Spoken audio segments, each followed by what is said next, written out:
Good afternoon, everyone. My name is Lacey Garcia, and I am a founder and the CEO of Willow. And it's my great pleasure and really honor to welcome you all to this afternoon's webinar. Very important and timely topic, from financial stress to financial wellness, how to make 2021 the best year ever, which I think all of us are eager to do that during these crazy, crazy times. So I want to first, I think we have more than 500 women who've joined us today. So I want to welcome you to this growing community of women empowering women. And, thank you for taking the time out of your busy lives to invest in your own financial health and wellness. It is a great privilege to welcome you. At Willow, we are passionate about financially empowering women along their financial journeys. And we do that by providing them with guidance and webinars like today, and also matching them with financial experts like some of the coaches that you're going to hear from today, who can help you to understand your finances better, get a hold of your savings, your investments, plan for your future, navigate difficult conversations, and really take charge and feel more confident and secure in making financial decisions. We will have a special offer for those who are interested in working with a Willow financial coach at the end of the call, so please stay tuned. We also are able to match you with a financial advisor if you're specifically looking for help with your investments. It's my great pleasure to introduce Sheila Walsh, who's our general manager of Willow Financial Coaching, and who works with our network of talented and empathetic and passionate coaches across the country. And we're excited to have Sheila kick us off and walk you through today's program. Thank you so much, Lacey. There certainly is a lot going on in our world right now, in our country right now, and leaning on self-care and being with community at this time, I think it's more important than ever. So we're really glad that you're here. We have 30 minutes together, which is not a lot of time. So put away the distractions, pull out the workbook that you downloaded from the event website. There's also a link to it in the chat, and let's dive in. We're going to start with three things. We'll begin with the brief look back at 2020, and then we'll get into how to take the wisdom from the past and use it to shape your path forward to achieve your goals this year. And finally, we'll talk about how to take action. You'll hear from two of Willow's financial coaches as they share practical strategies that work, things that can push you to new heights along your journey. This year, we have been reminded of so many things we can't control.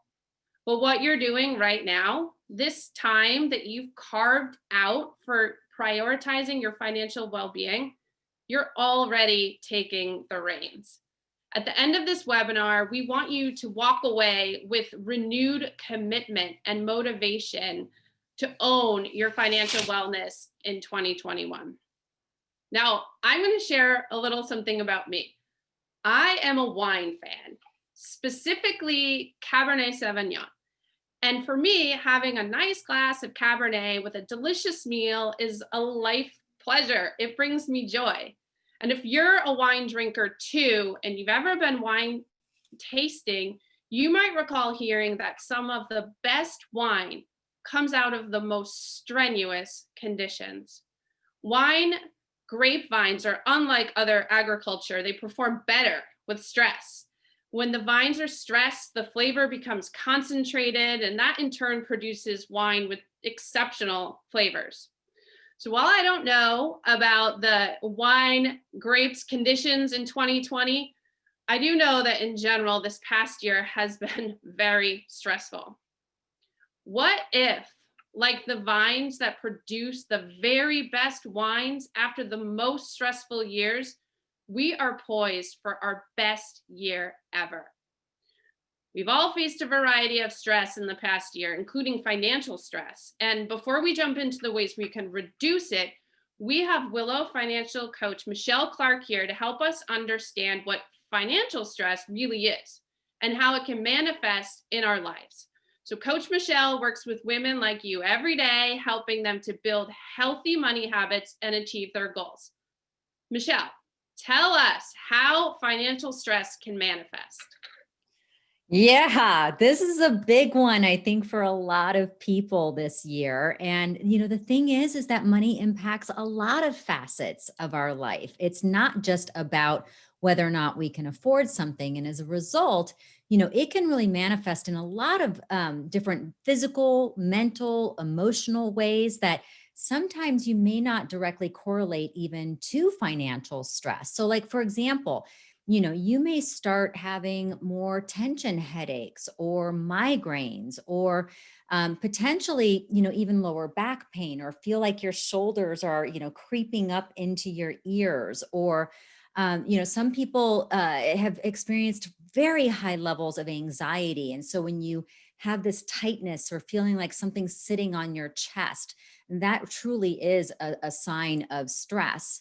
Or maybe you've felt a little bit more depressed this year, not really into doing the things that you used to want to do, or possibly having trouble either falling asleep because your mind is racing and you can't shut it off at night, or you have trouble staying asleep because as soon as you just barely wake up out of a sleep, your thoughts prevent you from going back to sleep.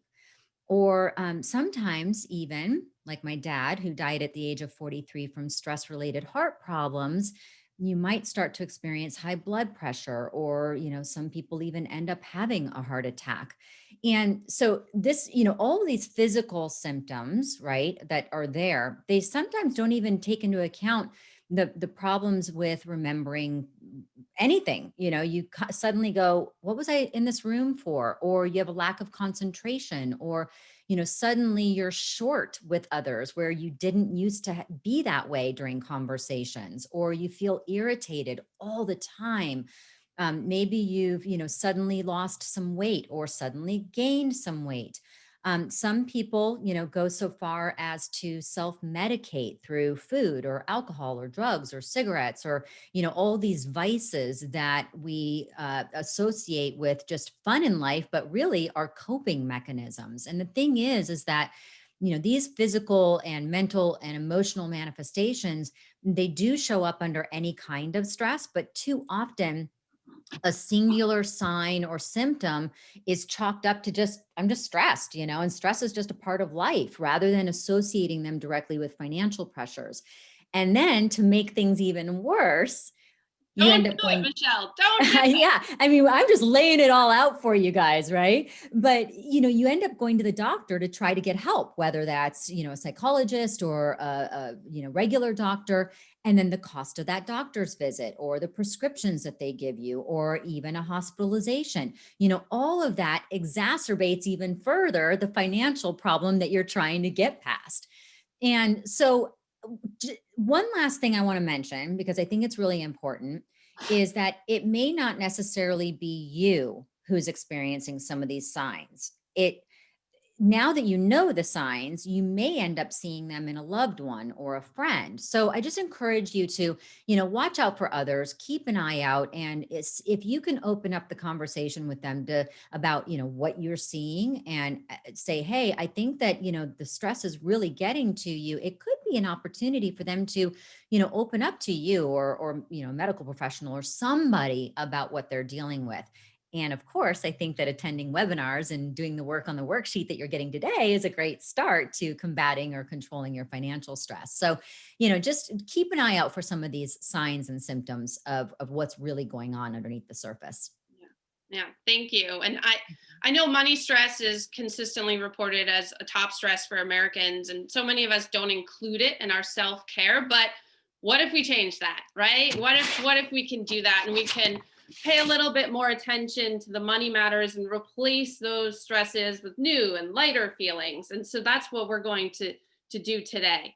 So I am pulling up our workbook right now, and let's open up page 4 here.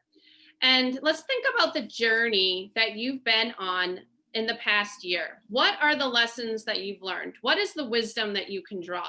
Take a look at this sentence in the first box here, the one with the blanks.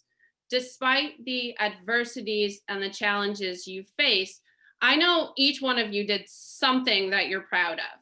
take a moment and just complete this sentence based on your experience. For example, even though you couldn't control the fact that your employer reduced your hours, you still managed to save money for retirement. Or even though you spent months in quarantine because of the pandemic, you took some of that time at home to review your subscriptions and you canceled a few that you were no longer using and you saved money. After the webinar, because we have only so much time here together, I definitely encourage you to come back to this page, list the most significant things that you learned about money in the past year. And by taking even just 2 minutes to do the exercise, I think you'll be really surprised at all that you did learn. We are continually reminded that there are challenges we're going to face that are outside of our control, yet there'll always be things that we can control too, like our actions and like our attitude. So if you were to decide today what word you want to describe your ideal money mindset, what would that be? Feel free to put it in the chat too, if you'd like. Money isn't something we often talk about, so it can be kind of liberating to share it with others. I've often heard women say things like confident and secure. And when you think about what your ideal money mindset is, what word comes up for you? Let 2021 be the year that you can rewire your money mindset and boost your financial confidence. And what steps have you already taken to do that? What steps have you already taken in support of your financial wellness? You might say, hey, Sheila, we're 2 weeks into the new year. So you can absolutely do this exercise for the past 12 months, but I think you've actually already taken some action this year. Whether that was maybe setting up an HSA, a health savings account with your employer, or maybe opened up a new bank account for a cash cushion for an emergency fund. But one thing I know already that you've done this year, you're here. And we're pretty good at noting all the things that we want to do in the future, but it's really important to appreciate all that you have done in the past already. Okay, so this is great. We're getting clearer on the money mindset that we really want. We've reminded ourselves, some progress we've already made, some of the lessons that you've learned. So let's keep looking forward as we use this page here to get more specific on some of the goals that you have. To start, think about one longer term financial wellness goal that you have. For example, maybe the pandemic made you realize you want to retire earlier than you originally thought. You can write down in the top sticky note here, the age that you want to retire. What's that goal? Because it's really important to get specific. Since planning to retire at age 60 looks a lot different than it does at age 70. So write something down now here as a longer term financial wellness goal. And here you can also think about 2 shorter term goals to achieve this year. Maybe you are starting a divorce process, or you've recently received an inheritance or a new widow, and you want to make those decisions to move forward with confidence. Maybe you're starting a new job situation. You're looking to get rid of debt that's weighing you down. I spoke to one woman recently. She said, one of my goals this year is I want to start saving for an epic vacation that I'm going to take in 2022 when I can finally, leave my house. So come back to this worksheet too after the webinar and really get into why the goals matter to you, because that's important for you to come back to anytime you start to waver, when you're saving for a vacation adventure to build happy memories with your children, for example. You're more likely to stay on track when distractions come up. So after the webinar, come back and spend some time on this page. I'm going to turn it back over to our financial coaches as they're going to share 3 money freedom techniques that can help you along your journey this year. So we're going to start with Michelle. All right. Good stuff, Sheila. And thanks everybody for commenting while she was speaking. I love seeing all those comments and the word of the year and everything that you've been sharing. So thank you so much for that. So first of all, I'd like to say that the way that you make decisions in one area of your life is most likely the way you're making decisions in all areas of your life. And making healthy financial decisions is a choice.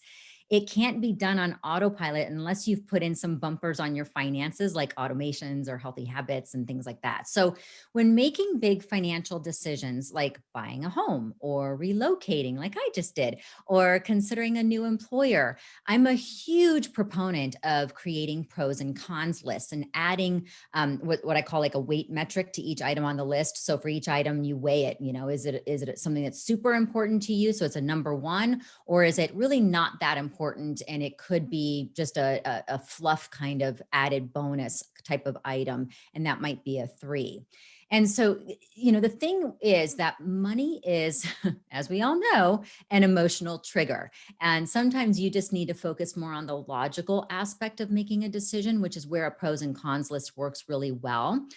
So for example, when I was deciding whether to move across the country recently, I did create a pros and cons list, and it was based on whether or not I thought that I would like the new area that I was moving to. So I'd like you to go to page 8 of your worksheet, where you'll see those 3 boxes in a row. And then it's, I think, 3 or 4 different columns, or I'm sorry, 3 columns and then 3 rows.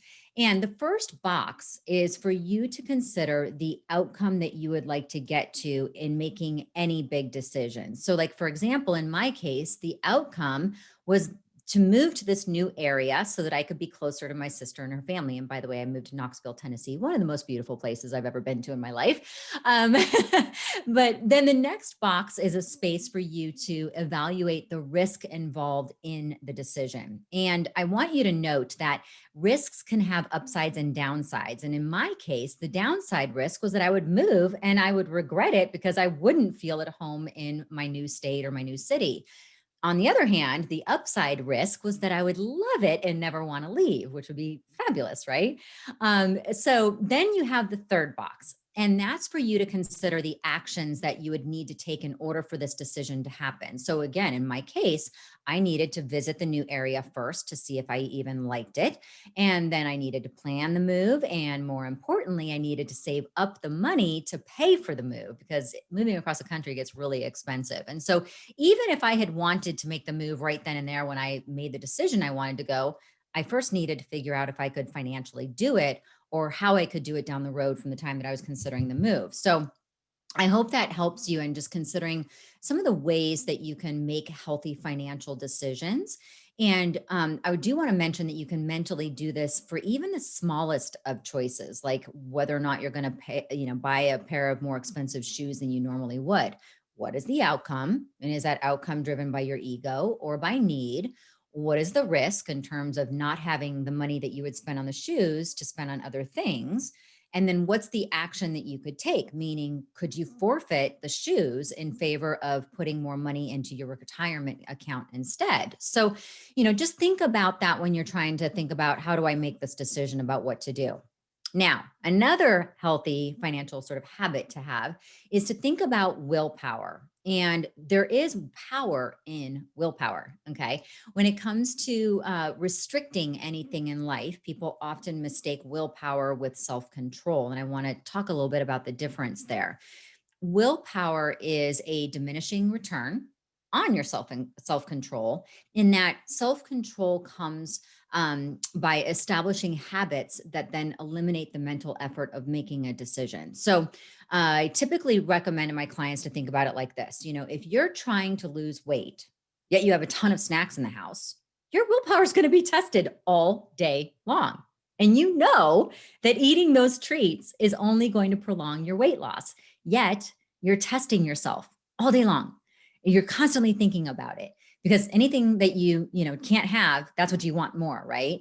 And so a great first step in losing weight is to eliminate the temptations, which reduces then the need for willpower and increases your ability to have self-control.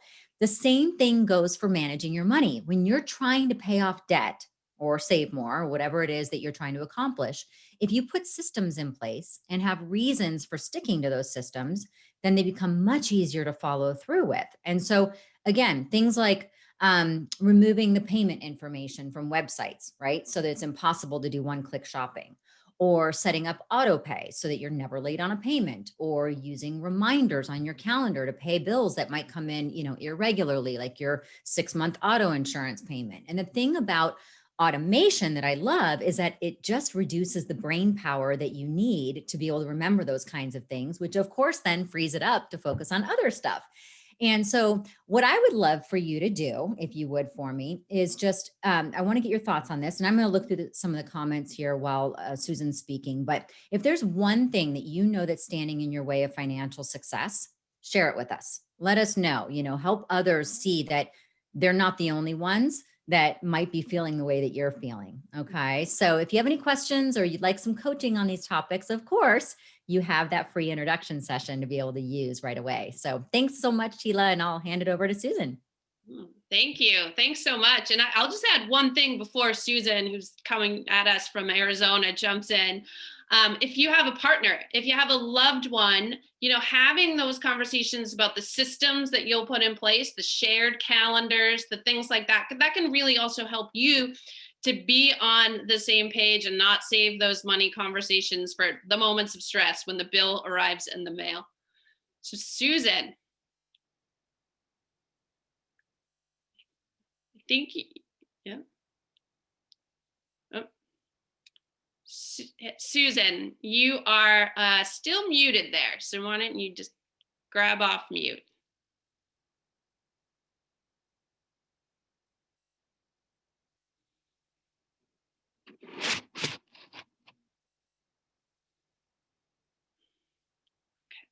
Well, let's see.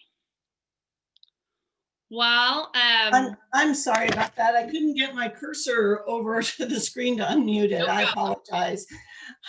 Gosh, uncertain things happen all the time, don't they?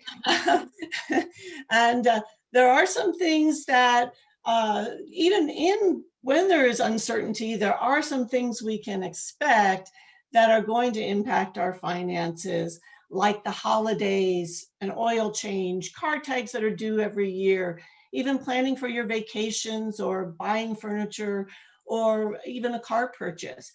And those things are not emergencies. An emergency is something that's unexpected. The things that I called out, those are things that we consider expected expenses. Think about how many times you've let a large expense sneak up on you and the frustration that brought on. You know that the holidays and birthdays happen every year. It's not a surprise to you, but these expenses can be budget busters when we don't plan for them and we don't have control. So there are, as Sheila was saying earlier, there are things that we can't control. However, you can control your actions and prepare for these unexpected expenses by setting aside money each month into a dedicated savings account. This is one of my favorite strategies when it comes to controlling my finances. And the cool thing about it is when you save early, when that bill comes in, you hardly notice it. So what I do, the best way to ensure that this savings happens is, one, you have to get it in your monthly budget. And then two, you need to schedule an automatic transfer to occur either every month or every payday to get it into your savings account. Then when the expense happens, you just transfer it from your savings account into your checking account to pay for it. It is the beginning of the new year, and this is a great time to start this. And here are some tips that I suggest. Set up a separate account for each category. So set up a gift account, a vacation account, a home account, or a car account. It may seem like a lot of work at first, but really most banks allow you to set up several accounts online. They let you nickname those accounts, and it's really easy. I would also suggest you create a gift list for all occasions for each person and determine how much money you're going to need.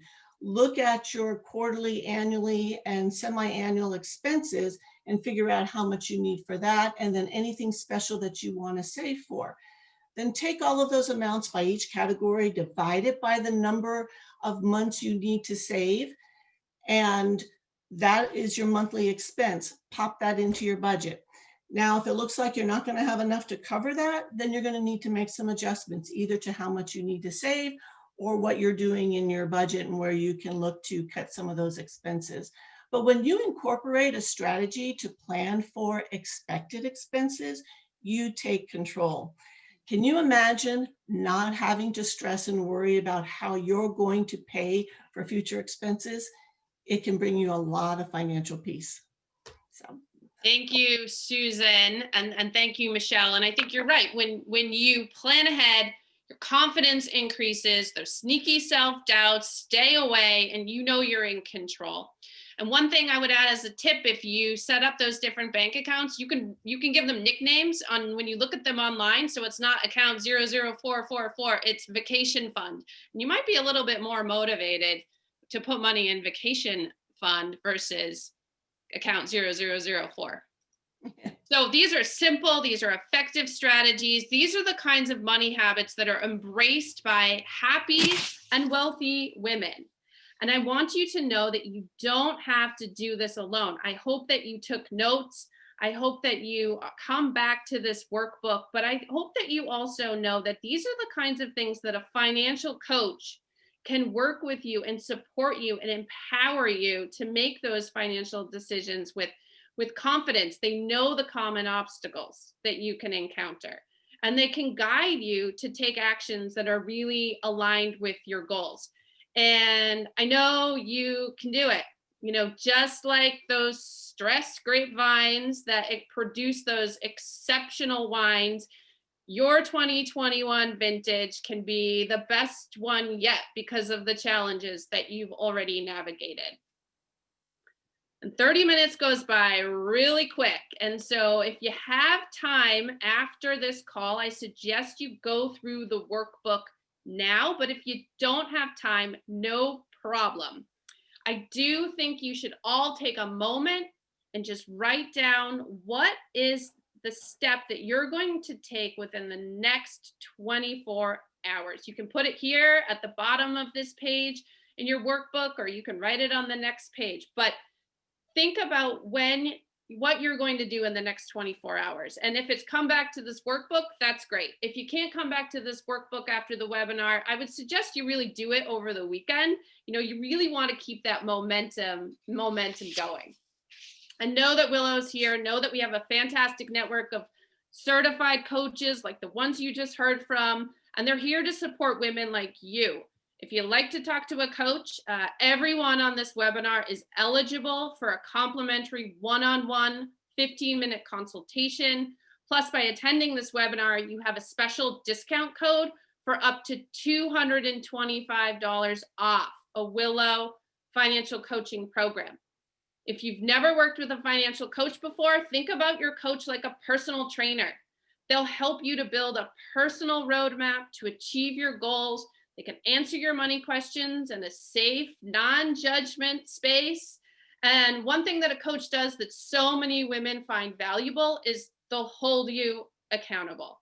So if you find yourself saying, oh, I wish I was better with money, or I really want to get organized, let 2021 be the year that you actually do it. I did some quick math on this discount, and you can work with a personal financial coach this year for less than $5 a day. 2021 was definitely a year of surprises. 2020 was a year of surprises. I think 2021, there's more to come, and you have that chance to surprise yourself.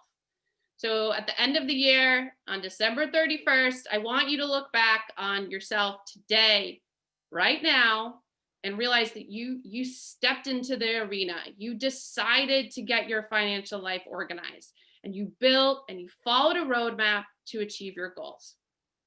So from all of us here at Team Willow, we thank you for spending this time with us, and we hope you enjoy the rest of your day.